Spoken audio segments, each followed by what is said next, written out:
Atong hisgutan ang heresya sa sikta.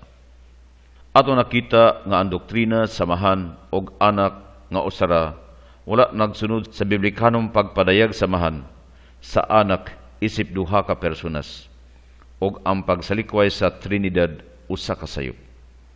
Ang pangutana karon, unsa ka seryoso nga sayop kini? Kay ang tiyulikanhong sayop dili parehas sa ilang pagkamakadaot. Ang mga evangelicals nagtuo nga ang tinuod nga Kristiyanos nga pundok pag-uskaran nga tinuod o heretical simpre gibasi kung sila nagadawat sa kinatibuk ang pagka-Diyos o pagkatao ni Kristo. Ang ubang mga Kristiyanos nakukum nga ang doktrina sa oneness bisan silang paglimod sa Trinidad sa ilang kinaiya matawag nga Kristiyanos. Apan kinilayo ra kaayo sa pagkasimple. Bisan tuod kung ang paghupot sa doktrina sa duha ka kinaiya ni Kristo importante aron matinuod, pero ang kadaghanan murag mga Kristiyanos nga mga sikta. Naglimod nga si Jesus tinuod nga Dios og tinuod nga tao. Simpre ang pagtuo sa duha ka kinaiya dili paigo. Sa pagkatinuod, posible nga motawag kang Jesus nga Dios. Pero aduna pay laing Jesus sumala sa ikaduhang Korinto kapitulo 11 bersikulo 4. May tao karon nga moabot og magwalig laing Jesus o lahi sa among giwali o tanyagan mog espiritu lahi sa inyong nadawat og laing ebanghelyo sa inyong gisagop og muuyon mo. Ambot ipasabot sa laing Jesus kung kita nagtawag kaniya nga Dios pero lahi sa gipasabot sa Biblia. Si Juan Bautista nagpahimangno kanato diha sa 1 Juan kapitulo 2 bersikulo 23. Wala ang amahan sa naglimod sa anak, ang nag-ila sa anak naa niya ang amahan. Ang oneness dili mudawat nga sila naglimod sa anak og wala kita matingala niini. Ang mga heretics mulimod nga wala nila gisalikway ang anak, pero angay natong hisayran nga ama naglain-laing mga heretics nag-usab sa kahulugan sa pulong anak og usab ang kahulugan sa pulong nga amahan. Naisikta nga nag-usab sa kahulugan sa anak nga direktang gimugna og samtang ang uban nagtudlo nga si Jesus ang anak sa Dios. Nataw pinasikan sa lawas ng panagtipon sa Dios og ni Maria. Ang kahulugan sa anak isip tawhanong kinaiya ni Jesus og ang amahan mao ang yang Dios nung kinaiya. Usa ka heresya nga pagtulunan. Mura og di tanto offensive og kini dili tanto klaro, pero anagyod ang pag-usab sa kahulugan. Ang kamaturan mao nga ang anak ug ang amahan duha ka personas nga nagkauban sa kahangturan silang relasyon sa matag usa. Ang paglimod ni ini nga kamaturan mao ang paglimod sa biblikanong anak og busa magbaton sa sayop nga pagsabot bahin kang Hesus. Makita karon nga ang pagsabot kang Kristo dili mobulag sa pagsabot sa Trinidad. Ang paglimod sa Trinidad mao ang pagbaliwala sa biblikanong Kristo. Kung atong dawaton si Kristo sa kasulatan, ang Kristo nga gipadala sa amahan og nagpadala sa Espiritu Santo. Atong makita nga ang atong Dios mao ang Trinidad. Ang kamatuoran nga ang doktrina sa Trinidad mao ang timailhan sa Kristiyanos nga pagpadayag sa kinaiya sa tinuod nga Dios. Ang Dios sa mga Kristiyanos usa ka Dios nga Trinitarian. Atong hisgutan ang heresya sa oneness. Usa sa mga issues nga grabe kadelikado mao ang pagtulunan nga duol kaayo sa Trinidad pero wala nagtuo sa Trinidad. Mabitaw nga daghang mga tao madani sa heretical nga pagtulunan. Ang nagtudlo nga nalamay usa ka Dios nagtudlo sa pagka-Dios ni Jesus o sa pagtuo sa pagka-Dios sa Espiritu Santo. Lahi nga isyu nga ayan tagdon nga ang kadaghanan nga mga grupo nagtuo nga kita maluwas sa pagdawat sa Espiritu Santo og usa sa timaan mao ang pagsulti og laing pinulungan. Aron sa paghatag og simple nga doctrinal summary sa oneness nga doktrina nga ang Dios usa lang ka persona, Unitarian, sila nagsangyaw nga si Jesus usa ka tinud nga Dios nga naa sa tulo ka mudo, isip amahan, anak ug Espiritu Santo. Gitudlo nga ang Trinidad usa ka satanic doctrine sa mayawa og ang kaluwasan pinagi sa pagtuo og buhat, pinaagi sa tubig sa bunyag. Sa ngalan lamang ni Hesus og ang ebidensya mao ang pagsulti og lain-laing pinulungan. Unsay may atong ikasulti niini? Usa kini kasayop nga pagtulunan nga mikamang sa bag-o pa ang simbahan og usa kini ka isyu nga angayan at tubangon. Kini nahitabo sa kaduha og ikatulo nga siglo og ang pagtulunan ubos sa usa ka pulong nga monarkianism. Kini nga pulong gikan sa pulong nga monarchy nga sa Grego nagkalugan og single principle. Kini milutaw sa Asia Minor og kini mikuyanap ngadto sa kasadpan. Ang pulong nga monarkianism masubay ngadto sa mga pundok nga nagduso sa pagtuo nga ang Dios usara, ang ultimo nga monarch sa universe. Ang pulong nga monarkianism magamit ngadto sa duha ka pamaagi. Una, monarkianism nga gitawag nga patripacians sa mga kaatbang nga ang amahan nag-antos sama sa anak. Kini gitawag nga modalistic monarchianism o modalism. Kining modalism mao ang popular nga forma sa monarchianism nga ang mga personas mao ang mga temporal moods o expression o pagparehag sa usa ka Dios og mao ni ang doktrina sa oneness. Sila nagatudlo nga ang Dios nagpadayag sa iyang kaugalingon diha sa naglain-laing aspeto o mode sa naglain-laing panahon isip amahan diha sa pagmugna og paghatag og balaod. Isip usa ka anak diha kang Hesukristo og isip usa ka Espiritu Santo human sa pagsaka ni Kristo sa langit. Bisan tod kung kini mga designated terms sa Godhead, Amahan, Anak ug Espiritu Santo, mga modes of expression sa usa ka Dios nga giila nga amahan sa pagpanudlo sa early modalism og sa Hesus sa pagtulun-an sa modern day modalism. Importante nga masabtan nga bisan ang mga terminolohiya nga Hesus og amahan nga gigamit, wala nagarefer ngadto sa pagpadayag sa aspeto o opinions sa maong pangalan. Sila karon nagtuo sa usa ka tinuod nga persona sa Godhead ni Hesus. Sila nagtuo nga si Hesus nagpadayag diha sa temporaryong mga modus o aspeto sa usa ka tinuod nga persona sa Godhead ni Hesus. Mao ni ang doktrina sa oneness nga ang Dios usa ra gayud sa iyang numerical value. Nga si Hesus usa ka Dios og ang Dios dili daghang personas. Ang Dios dili usa ka persona o tulo ka personas. Diha sa pangagpas nga ang pulong persona magamit lamang sa tao. Ang natao nga si Jesus mauyunan nga usa ka persona. Ang Amahan, Anak ug Espiritu Santo mao ang tulo ka pagpadayag sa usa ka Dios. Nga bisan gilimitahan ining tulo ka pagpadayag kung tan-awon ang biblikanhong kahulugan sa Trinidad, makita ang kalainan bahin sa duha ka pagtulunan. Ang pagtulunan sa Trinidad mao kini. Sulod sa kinaiya sa usa ka way katapusang Dios, ana ang tulo ka personas, Amahan, Anak ug Espiritu Santo. Kining tulo ka personas parihas nga malungtaron. Sila nag-ambit sa maurang kinaiya, substance, kahimayaan ug ang ilang kinaiya. Ug ang ilang kinaiya Dios.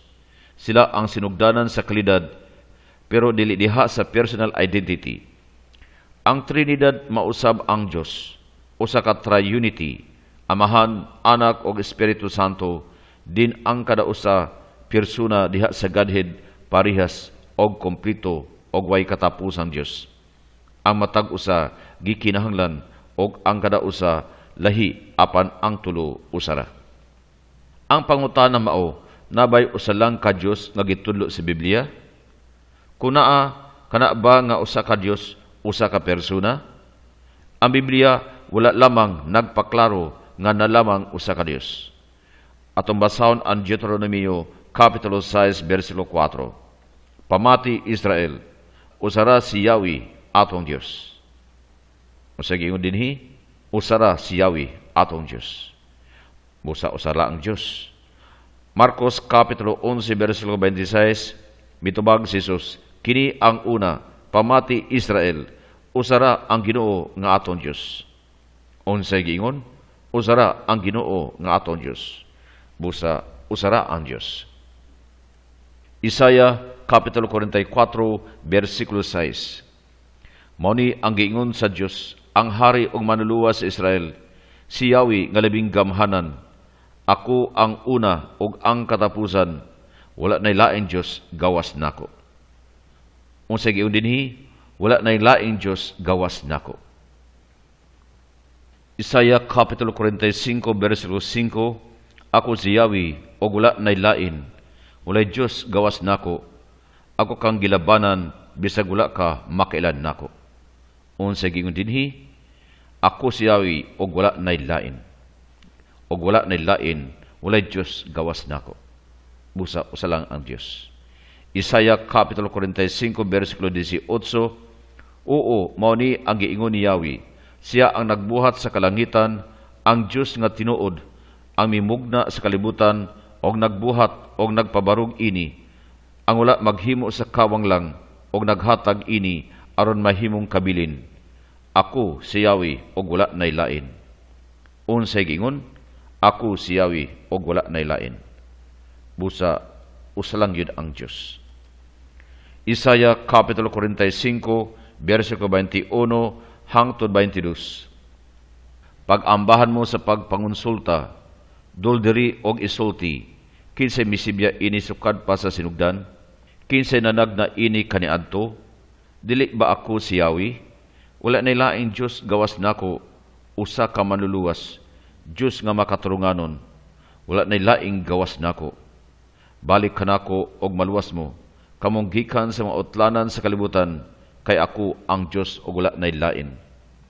Unsay giingon dinhi, wala nay laing Diyos gawas nako, usa ka manluluwas, Diyos nga makaturunganon, wala nay laing gawas nako, kay ako ang Diyos og wala nay lain. Klaro nga ang Biblia nagtudlo nga nalamay usa ka Diyos, din ang oneness og Trinitarian nagkauyon. Ang importanteng pangutana nga kinahanglan ipangutana mao kini mga tekstuha kung nagasulti ba nga ang Diyos adunay usa lamang ka persona. Ang kasulatan wala naghisgot nga ang Diyos usa ka persona. Para sa oneness, sila nagtudlo nga ang Amahan, Anak ug Espiritu Santo, mga pagpadayag lang sa usa ka Dios o gani dili limitado sa tulo ka pagpadayag. Ang problema ni ini nga pagtulunan mao nga daghang mga teksto sa Bag-ong Testamento nga klaro nagpakita nga ang Amahan ug Anak nag-communicate o nag-istoryahanay o kini nakahimong imposible nga ang Amahan ug Anak usa lang ka persona. O mao kini ang mga puntos nga atong isgutan. Una, ang Amahan ug Anak duha ka persona. Ang oneness nagkutlo o pipila ka teksto aron sa pagdason sa ilang pangatarungan. Mateo Kapitulo 17, versikulo 5. Samtang nagsulti pa si Pedro, may sanag nga panganod nga mipatungod og milandong nila. Unya miingon ang tingog gikan sa panganod, Ako ning anak, akong hinigugma, akong pinili, pamatia siya. Sa mga teksto si Pedro nakigistorya kang Jesus og samtang si Pedro nagsulti, ang tingog gikan sa panganod misulti. Siya ang akong pinalanggang anak ug ako nahimuot kaniya. Tungod kay ang tingog nagtawag kang Jesus nga iyang pinalanggang anak, nagpasabot nga siya ang Amahan. Atong masabtan nga ang mga anak mutawag silang amahan nga amahan ug ang mga amahan mutawag sa ilang mga anak nga anak. Ang natong hinumduman nga ang tingog nakigistorya kang Jesus gikan sa panganod. Si Jesus niya pa sa kalibutan nga nakigistorya kang Pedro. Sumala sa doktrina sa mga oneness, kinikuno nga teksto nagpasabot nga naa kitay Dios nga nakigistorya siyang kaugalingon. Ato karon i-analisar kung unsay maabot kung atong batunan ang pagtulunan sa oneness. Una, si Jesus nakigistorya kang Pedro. O gikan sa yuta moadto karon si Jesus sa panganod og iyang gilinla si Pedro o nagpabati o nagpasabot nga niya pa siya sa kalibutan uban kaniya. O kay nagpadayag man siya sa iyang kaugalingon nga siya ang amahan nga nakigistorya, saklit miadto siya sa kapanganuran. O saklit mianhin na po sa yuta nga magpadayag nga siya sa Jesus nga naminaw sa mga pulo nga iyang gisulti sa iyang kaugalingon. Kini nga klase nga pangatarungan dili katuuhan, binuang o katawanan. Ang mga nagtuo sa Trinidad moingon sa nanoy nga pagkasulti nga ang Diyos Amahan nakig-istorya sa Diyos nga anak nga mao si Jesus. Ang lain teksto nga magamit batok sa pangatarungan sa Juanes mao ang Juan Kapitulo 14, versikulo 28. Nakabati mo sa akong giingon, mulukat ko, apan muanha ra ko ninyo. Kung nahigugma mo nako, malipay mo nga muadto ko sa amahan, kay labaw nako ang amahan. Dinhi si Jesus misulti isip tubag kang Judas, dili Judas Iscariote, nga nangutana. Si Jesus mingon, ako muadto sa akong amahan, kay ang amahan labaw pa kanako. Kon ang Dios usa lang ka persona nga nagpadayag sa iyang kaugalingon diha sa naglain-laing mudo, kini nga teksto walay hinungdan diha sa pipila ka mga katarungan. Una, walay kalugan ang pagsulti ni Jesus sa iyang pag-ingon, muadto ako sa akong amahan. Walay kabuluhan ang maong istorya kay siya og ang amahan maura nga persona. Kung kini nga teksto muuyon sa pagtulunan sa Juanes, si Jesus miingon unta, ako muadto aron mamahimong amahan, og dili ako muadto sa amahan.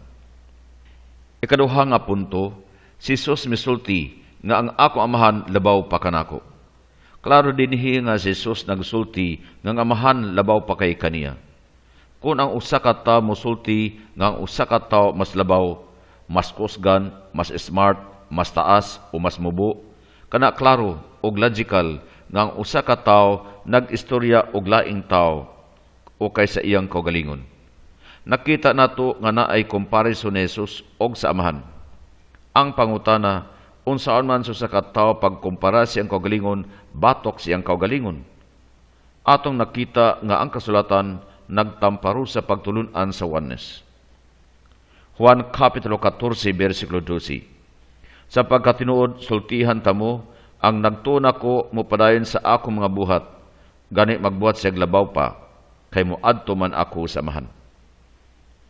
Kini nga teksto na ipagkapariha sa Juan Kapitulo 14, versikulo 28. Kini nga teksto nagkulap sa pagtulunan sa mga Juanes. Si Jesus nagtubag sa pangutana ni Filipi. Si Jesus nagsulti nga ang iyang amahan magbuhat og labaw pa kay sa iya og muadto siya sa iyang amahan. Kung sultihan ko kamo nga muadto ako sa amahan, ang conclusion mao nga ako nag-istorya og lain tao. Basig madala kita sa mental hospital kung ako magsulti nga ako nakikistorya sa akong kagalingon, kay nasad ako nga ako mamahimong akong amahan kung ako magpadayag sa akong kagalingon. Juan Kapitulo 11, versikulo 41 hangtod 42. Busa lang gikuha ang bato, miyahat si Jesus og mingon, Amahan, salamat sa imong pagpamati nako. Said ko nga kanunay kunimong gipamati. Apa nag-ampo ko alang ining mga tawhana aron motu sila nga gipadala kunimo. Sa wala pagibanahon ni Jesus si Lazaro, gikan sa pagkamatay siya misulti. Amahan, ako nagpasalamat kanimo nga imo akong gidungog. Og ako nasayod nga ikaw sa kanunay naminaw kanako. Pero tungod sa katawhan nga ania nagbarog ako mosulti, nga sila unta motuo nga ikaw nagpadala kanako. Dinhi nakitay klarong teksto nga naglampaso sa doktrina sa Juanes may tungod sa Dios. Si Jesus literally nagpasalamat sa amahan nga naminaw kaniya og sa naghimo og punto nga ang amahan sa kanunay naminaw kaniya. Angay natong timan-an nga si bisan kinsa nga nagpasalamat sa bisan kinsang tao tungod sa unsa nga katarungan, kana sa kanunay ang gipasalamatan mao ang laing tao. Wala pa kitay nakita og nadunggan nga ang tao nagpasalamat siyang kaugalingon. Sa walay pangutana, nay usa ka tawo nga nagsulti og laing tawo og naghimo og komentaryo kung makapaminaw ka kaniya. Sa makausap pa, si Jesus naghimog punto nga ang iyang amahan nagpadala kaniya. Si Jesus sa pagkatinuod nakig-istorya sa amahan diha-diha dayon, din kita makakonclude nga ang amahan lahi nga persona. Juan Kapitulo 17, versikulo 5. Karon amahan, himaya ako sa imong kaugalingon, sa himaya nga na ako uban nimo sa wala pa ang kalibutan. Dinhi atong makita nga si Jesus nag-ampo siyang amahan, og niini nga pag-ampo adunay duha ka konkretong gisulti si Jesus nga nagpalig-on sa kamaturan nga si Jesus ug ang Amahan magkalahi nga persona. Sa pag-ingon ni Jesus, himaya ako uban kanimo, ug uban sa kamiyaan ako uban kanimo. Ang atong matulud-anong konklusyon ni ining gipamulong ni Jesus nga makaingon kita nga si Jesus nag-ampo ngadto sa laing persona nga mao ang iyang Amahan. Ginamit ang maorang linya sa pangatarungan nga kung usa nag-ampo, siya nag-ampo sa lain nga persona. Ang usa dili mag-ampo siyang kaugalingon, sama nga ang usa wala nagpasalamat siyang kaugalingon. Ang maorang nga konklusyon nga si Jesus nag-ampo sa lain nga persona nga mao ang iyang Amahan. Ang laing linya sa mga teksto nagaingon, himaya ako uban kanimo. Sa makausap pa, imposible sa katao nga makig-uban siyang kaugalingon nga laing tao. Kini nga linya sa teksto nagpaklaro og dili usa ka persona kundi duha ka personas. Mateo kapitulo 16 bersikulo 17, mingon kaniya si Jesus, bulahan kang pagkatao, Simon Barjuna, kay dili unod o dugo ang nagbutyag ininimo kundi ang Amahan ko sa langit. Ang teksto nagaingon, kay ang unod og dugo wala nagpadayag ni ini kanimo kundi ang akong Amahan nga anaa sa langit. Dinhi si Jesus naghatag og bugat nga sulti nga iyang Amahan nagpadayag ni ini ngadto kang Pedro o gitapos ang teksto sa pag-ingon pinagi sa paghisgot kung asa ang iyang Amahan nga sumala ni Jesus anaa sa langit. Si Jesus wala nag-ingon akong Amahan nga moadto sa langit kung dili siya miingon ang akong Amahan anaa sa langit. Kini usab nagpasabot nga si Jesus ania sa kalibutan og naghimo og naghisgot sa iyang Amahan nga anaa sa laing lokasyon nga mao ang langit. O kita makahimo og konklusyon nga ang Amahan lahi nga persona kaysa anak. Human sa pagsusi sa mga teksto, wala na laing konklusyon nga maabot gawas lamang sa pagdawat nga si Jesus ug ang Amahan duha ka managlahi nga personas og sila pulos Dios. Ang doktrina sa Trinidad importante sa daghang mga aspeto. Kung ang Trinidad sayop ug ang modalism tinuod, daghang mga bugat nga biblikanhong doktrina isalikway sama sa pre-existence ni Jesus o anaa na si Jesus sa wala pa siya na tao. Ikaduha, intercession. Ikatulo, ang persona o pagkadiyos sa Espiritu Santo. Ikaapat, ang simbahan isip lawas ni Kristo, union with Christ.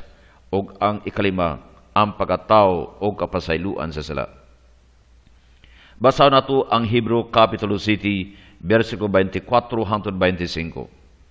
Apan si Jesus mulungtad sa hangtod, ang iyang pagkapari dili makuha gikan niya. Sa maong paagi, makaluwas siya sa tanang panahon sa muduol sa Dios, pinaagi niya. Buhi siya kanunay aron pagpangamuyo alang nila. 1 Juan Kapitulo 2, versikulo 1, mga gagmay kong anak, gisulatan ta mo aron dili na mo makasala. Kung may nakasala, may tigpangamata sa Amahan, si Kristo ang matarong. Kung si Kristo dili lahi nga persona sa Amahan, unsaon man niya pagbayad sa presyo sa atong mga sala diha sa krus, tud kay dili man makapresenta ni ini ngadto sa Amahan. Dili lamang kay si Kristo dili makapresenta kanato, kundi imposible para kaniya sa pagsampit siyang Amahan ug usab sa pag-intercede kanato. Kung si Kristo dili lahi nga persona, ang anak dili makapresenta kanato ngadto sa Amahan. Ang modalism nagtudlo nga si Kristo ang tinud nga Dios o ang iyang pagkatao panggawas lamang o kini dili katuuhan nga doktrina. Ikaduha nga punto, reputasyon sa pagtulun-an sa oneness. Ang oneness sama subang mga kulto, ang mga teksto sa kasulatan gigamit sa out of context aron sa paglig-on silang pagtuo. Usa sa mga teksto din ang oneness nagagamit aron sa pagmatuod nga si Jesus mao ang Amahan, mao ang Isaiah Kapitulo 9, versikulo 6, din si Jesus gitawag walay katapusang Amahan.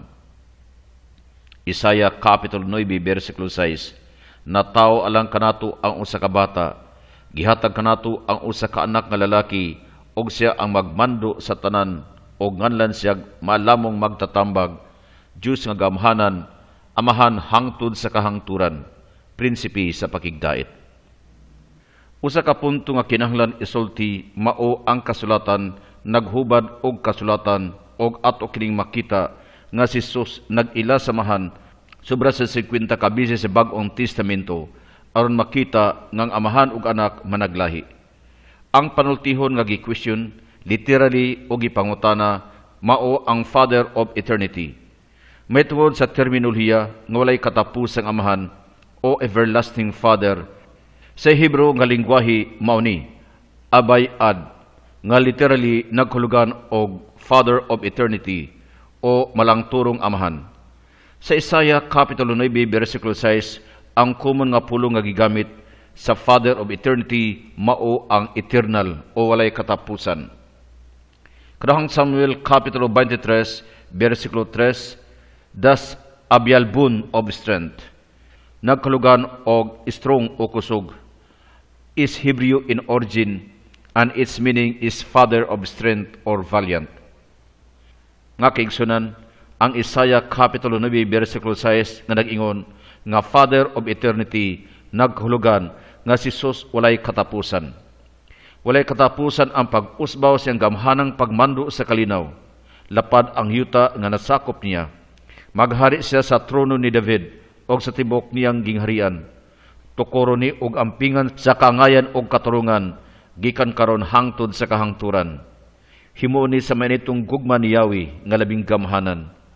Busat sayop ang paggamit sa teksto nga pagmatuod nga si Jesus mao ang amahan. Lahi nga teksto nga ginakutlo sa oneness din si Jesus nagaingon nga siya nga nakakita kanako nakakita sa amahan. Atong basahon ang teksto Juan Kapitulo 14 versikulo 6 hangtod 11. Si Jesus mingon, ako ang dalan ang kamaturan og ang kinabuhi. Walay makaadto sa man kung dili pinaagin nako. Kung nakailamon nako, makilasab mo sa akong amahan. Sapagkat tinuod nakaila o nakakita na mo niya. Nangutana si Filipi, Ginoo, pakitami sa amahan og igo ra na. Mitubag si Jesus, dugay na kong nakig-uban ninyo o wala kagihapon makilad nako Filipi. Ang nakakita nako, nakakita sab sa akong amahan. Nganong miingon ka, pakita ako sa amahan. Wala ka ba mutuo nga na ako sa amahan o ang amahan ni anako? Wala magikan ako ang akong gisulti. Ang amahan nga nagpuyod din hinako, naghimo sa iyang gibuhaton. Tuuhi ko sa akong pag-ingon nga na ako sa amahan o ang amahan ni anako. Tuuhi ko tuod sa gimatuod sa akong mga buhat.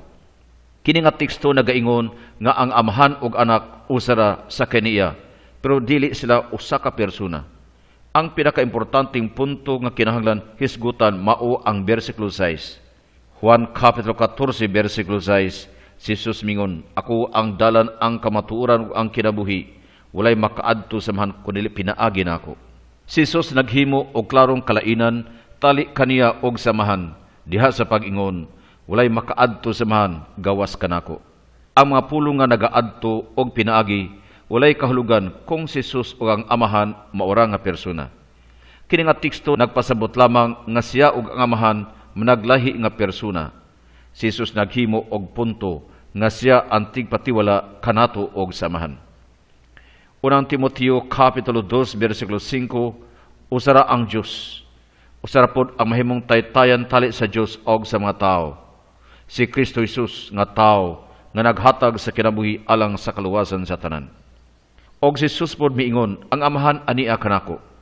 Og wala siya nag-ingon nga ang Dios nga amahan nagpuyo sa akong pagkatawhanon, anak, sumala sa pangaturungan sa oneness. Ang unang persona plural, nagpadayag nga duha ka persona og dili usa. Lahi nga punto nga tagan og pagtagad mao ang pulo nga Griego para sa usa nga mao ang hin. Niini nga teksto wala nagpasabot og personal unity kunili kay usahan sa kinaiya nga nagpasabot nga ang amahan ug anak adunay parihas nga Dios nung kinaiya og dili nga sila mao ang persona. Lain nga teksto nga gigamit sa oneness mao ang Juan Kapitulo 5 versikulo 34. Din si Jesus mingon, ako mianhi sa ngalan sa akong amahan og wala kamo midawat kanako. Dinhi ang oneness nagtudlo nga diha nga si Jesus mingon sa ngalan sa akong amahan. Kana nagpasabot nga ang ngalan ni Jesus mao ang pangalan sa amahan. Busa si Jesus mao ang amahan. Ang pulo nga o og ang paggamit sa pulo nga ngalan niini nga teksto nagpasabot og awtoridad.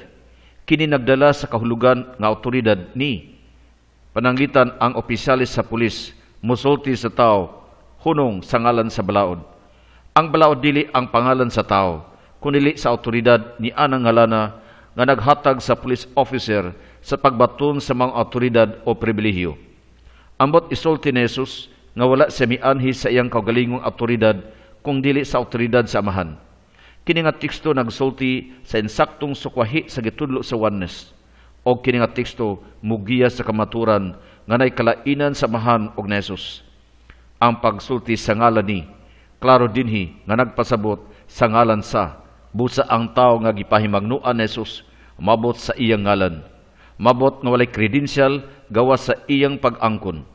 Ang pagdawat sa usa ka tawo nga mabot sa iyang kaugalingong ngalan usa ka binuang nga lihok. Kini makalainan sa mga pulong sa ngalan sa kong Amahan og sa iyang ngalan nagpamatuod sa walay pangutana nga si Jesus wala mo anhi sa ngalan. Busa ang Jesus dili ang pangalan sa Amahan og busa si Jesus dili ang Amahan. Ikatulo nga punto ang mahitungod sa kaluwasan. Laing hertikal nga pagtulunan mao ang kaluwasan. J. Gordon Melton's Encyclopedia sa American Religion nag-ingon, ang Oneness Pentecostalism naglimod sa Trinidad o naghupot sa pagtuo sa Diyos. Ang kaluwasan pinagi sa paghinulsol o ang pagbunyag sa tubig giila nga kinahanglan nga kabahin sa kaluwasan. Ang pagbunyag pinaagi sa pagtuslob sa ngalan ni Jesus lamang sumala sa Buhat Kapitulo 2, versikulo 38. Atong basahon ang Buhat Kapitulo 2, versikulo 38. Mitubag si Pedro, magbasol ang tagsa-tagsa kaninyo o magpabunyag kamo sa ngalan ni Kristo aron mapasaylo ang inyong mga sala, makadawat kamo sa gasa sa Espiritu Santo. Ang oneness tract nga naguluhan, New Testament Salvation, Buhat Kapitulo 2, versikulo 38, nagsulti sa tulo ka conditions para sa kaluwasan, pero walay usa niini mahitungod sa pagtuo. Una, kinahanglan nga kita maghinulsol, biyaan ang sala. Ikaduha, kinahanglan nga kita bunyagan og tuslob sa ngalan ni Kristo, pero dili sa ngalan sa Amahan, Anak og sa Espiritu Santo. Ikatulo, pagsulti sa laing pinulungan. Kining tulo nagkumpleto sa plano sa Dios sa kaluwasan, sumala sa gihatag sa Bag-ong Testamento sa diha nga si Jesus misulti kang Nicodemo. Mahitungod sa kasulatan, kinahanglan nga tan-awon ang saktong konteksto sa Buhat Kapitulo 2, versikulo 38.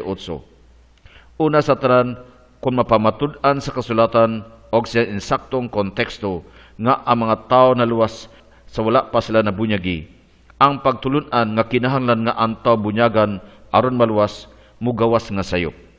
Sa versikulo 38 nag-ingon, paghinulsol og ang kadausa kaninyo kinahanglan nga bunyagan sa ngalan ni Kristo para sa kapasayloan sa inyong mga sala. Ang mga pulong nga sa ngalan ni sa biblikanhong panahon nagdala sa kulugan sa awtoridad ni. Ang bot ipasabot niini nga teksto mao nga kini mga tawhana bunyagan sumala sa awtoridad ni Kristo. Dili lang kay sa ngalan ni Jesus. Atong makita sa Buhat Kapitulo 4, versikulo 7 nga nag-ingon, sa unsa nga gahom o sa unsa nga ngalan nga inyo kining gibuhat. Ato sab kini makita diha sa Buhat Kapitulo 4, versikulo 18. Busa gitawag nila sila pag-usab og himanduan sa dili na paghisgot sa pagtudlo sa ngalan Jesus. Mateo Kapitulo 10, versikulo 41, ang nagdawat sa usa ka propeta tungod siyang pagkapropeta makadawat usab sa ganti alang sa usa ka propeta. Ang nagdawat sa tao nga matarong tungod sa iyang pagkamatarong makadawat usab sa ganti nga alang sa tao nga matarong. Atong makita sa Buhat Kapitulo 3, versikulo 6 o Buhat Kapitulo 16, versikulo 18, din ang awtoridad ni Jesus gigamit sa pag-ayo diha sa exorcism. Dili ang formula nga may makahimo ni inim nga butanga kay sa Buhat Kapitulo 19, versikulo 13, sa diha nga ang mga Hudiyo nag-exorcise, nagasangpit sa ngalan ni Jesus ug wala kini kahulugan tungod kay wala man sila'y awtoridad ni Jesus. Ang baptismal formula dili lang sa ngalan ni Jesus kundi sa iyang awtoridad. Buhat Kapitulo 3 versikulo 6, inay si Pedro miingon, "Wala ako'y pilak ni bulawan, apan unsay aniya kanako, akong ihatag kanimo. Sa ngalan ni Kristo ang Nazareno, lakaw." Buhat Kapitulo 16 versikulo 18, nagsunod-sunod siya kanila, sulod sa pipila ka mga adlaw, hangtod nga gisamuka na si Pablo niini. Busa giatubang niya o giingnan ang espiritu niini. Sa ngalan ni Kristo, gibanduan ko ikaw sa paggawas gikan kaniya. Unya mibiya ang espiritu sa maong babae. Buhat Kapitulo 19, versikulo 13, pipila ka mga Hudiyo nga nanuroy o nagpalagpot sa madaotang espiritu ang misulay paggamit sa ngalan sa Ginoong Hesus sa pag-ingon. Nagmando ako kanimo sa paggula gikan diha sa ngalan ni Hesus nga gisangyaw ni Pablo. Aron ang tao nga nabunyagan maluwas, madto kita sa Buhat Kapitulo 10 versikulo 44 hangtod 48. Aron sa pagpakita nga ang mga Gentiles na luwas sa wala pa sila nabunyagi. Kung tan-awon ang versikulo 14, nag-ingon, samtang si Pablo nagsulti niining mga pulong, ang Espiritu Santo mikunsad ni adtong naminaw sa mensahe. Buhat Kapitulo 10 versikulo 44 hangtod 48, samtang namulong pa si Pedro niini, sa dihang ang Espiritu Santo mikunsad sa tanang naminaw sa pulong, ang mga magtutuong Hudiyo o ang mga kauban ni Pedro, na tingala pag-ayo o nakaingon gayon sila, "Uy, ang Diyos naghatag o nagpakunsad usab sa Espiritu Santo ngadto sa mga langyaw." Kaysa pagkatinuod, nadungog nila nga nagsulti sila sa naklanlaing pinulungan o naghimaya sila sa Diyos. Unya si Pedro mipahayag, "Makadumili ba kita pagbunyag sa tubig sa mga taong nakadawat na sa Espiritu Santo?" Busa gibunyagan sila sa ngalan ni Kristo, o humani ini gihangyo nila siya sa pagpabilin uban kanila sulod sa pipila ka adlaw. Hining puntuha atong nakita sa versikulo 44 nga kini mga tawhana, mga tumutuo nga mga Gentiles na luwas. Kung miong kita nga nabuhat na o nahitabo na, kita nahibalo nga naay nahitabo sa kagahapon. Sa versikulo 45, nagpadayon nga ang mga tinuli o mga tumutuo nga miadto kang Pedro na tingala tungod kay ang gasa sa Espiritu Santo gibubo ngadto sa mga Gentiles. Kung miong kita nga nabuhat na, kita nahibalo nga kini nahitabo na sa nangaging panahon. Sa versikulo 46, nag-ingon nga ang mga tinuli nga mga tumutuo nakadungog kanila nga nagsulti og laing pinulungan o naghuna-una sa Dios. Sa versikulo 47, si Pedro nangutana bahin sa bunyag. Siya miingon nga sigurado gayud nga walay makabalibad sa tubig para sa tumutuong Gentiles nga nagdawat kang Hesus aron pabunyagan nga nakadawat sa Espiritu Santo. Sama sa atong gibuhat. Sa makausap pa, kita nakakita nga Espiritu Santo gibubo sa mga tumutuong Gentiles nga pagabunyagan. Sa versikulo 48, nagaingon nga si Pedro nagsugo kanila nga mga tumutuong Gentiles o nagadawat na kang Hesus nga sila pagabunyagan sa ngalan ni Kristo. Karon nga ato nang napakita pinagi sa kasulatan nga ang mga tao na luwas sa wala pa sila bunyagi. Ang tao karon maghimo og desisyon kung sila ba maminaw sa pulong sa Dios o sa gitudlo sa tao. Lahi nga teksto nga kinahanglan hisgutan mao ang 1 Korinto Kapitulo 1 versikulo 17. Din si Pablo nagaingon nga si Kristo wala nagpadala kaniya aron mamunyag, kundi aron sa pagsangyaw sa Ebanghelyo. Kung ang bunyag mandatory o gikinahanglan gayud para sa kaluwasan, si Kristo mosulti gayud unta kang Pablo sa pagsangyaw o sa pagbunyag sa mga tao. Ang katapusang punto mahitungod ni ini mga butanga ang mahitungod sa tulisan nga gilansang sa krus. Kung ang bunyag gikinahanglan sa kaluwasan, ngano nga si Kristo misulti sa tulisan nga gilansang sa krus nga sa muuban kang Kristo sa paraiso. Walay ebidensya nga nag-ingon nga ang tulisan diha sa krus nabunyagan. Ang katapusang komentaryo ang mahitungod sa pagsulti og laing pinulungan nga mao ang ebidensya sa kaluwasan. Ang pagsulti og laing pinulungan usa lamang sa mga gasa sa Espiritu Santo og ato kining mabasa sa 1 Korinto Kapitulo 12 versikulo 11 nga nag-ingon nga ang Espiritu mo'y naglihok nining tanang mga gasa apil na ang pagsulti og laing pinulungan sumala sa iyang kabubuton. 1 Corinto Kapitulo 12, versikulo 11. Kining tanan gihimo sa usalang og bugtong espiritu nga naghatag sa matag usa sumala sa iyang gusto. Walay mabasa diha sa kasulatan nga ang tanang mga tawo nga giluwas nagsulti og lain-laing pinulungan. Karon ato nang nahibaw-an ang heretical nga pagtulun-an sa oneness. Atong nakita nga kini mga pagtulun-ana miabot sa simbahan sa ikaduhang siglo. Ang katapusang komentaryo, ang may tungod sa pagsulti og laing pinulungan nga mao ang ebidensya sa kaluwasan. Ang pagsulti og laing pinulungan usa lamang sa maggasa sa Espiritu Santo og ato kining mabasa sa 1 Corinto Kapitulo 12, versikulo 11 nga nag-ingon nga ang Espiritu mo'y naglihok nining tanang mga gasa apil na ang pagsulti og laing pinulungan sumala siyang kabubuton. Kining tanan gihimo sa usalang og bugtong espiritu nga naghatag sa matag usa sumala sa iyang gusto. Walay mabasa diha sa kasulatan nga ang tanang mga tawo nga giluwas nagsulti og lain-laing pinulungan. Karon ato nang nahibaw-an ang heretical nga pagtulun-an sa oneness. Atong nakita nga kini mga pagtulun-ana miabot sa simbahan sa ikaduhang siglo. Atong nadungog ang pangatarungan sa oneness nga naglimod sa Trinidad, nga ang bunyag sa ngalan ni Jesus lamang, nga ang bunyag nga gikinahanglan sa kaluwasan o ang pagsulti og laing pinulungan mao ang ebidensya sa kaluwasan sa tao. Kini nga mga pagtulun-an sa oneness usa ka delikado og isip mga Kristiyanos atong buhaton ang gibuhat ni Tertullian og sa ubang mga pangulo sa simbahan sa bag-o pa ang simbahan. Kadtong wala insaktong Jesus sa kasulatan nangawala sama ni adtong wala moadto kang Jesus. Ang oneness naglimod sa usa ka sukaranan sa Kristiyanos nga pagtuo nga mao ang Trinidad. Kung adunay naglimod sa Trinidad, dili matawag nga Kristiyanos. Isip mga Kristiyanos, kita nang ginahanglan sa paghigugma og mag-ampo niadtong nalitag sa oneness. Ang mga Kristiyanos nang ginahanglan sa makanunayon nga pag-ampo, mag-andam sa paghatag og tubag bahin sa pagtuo.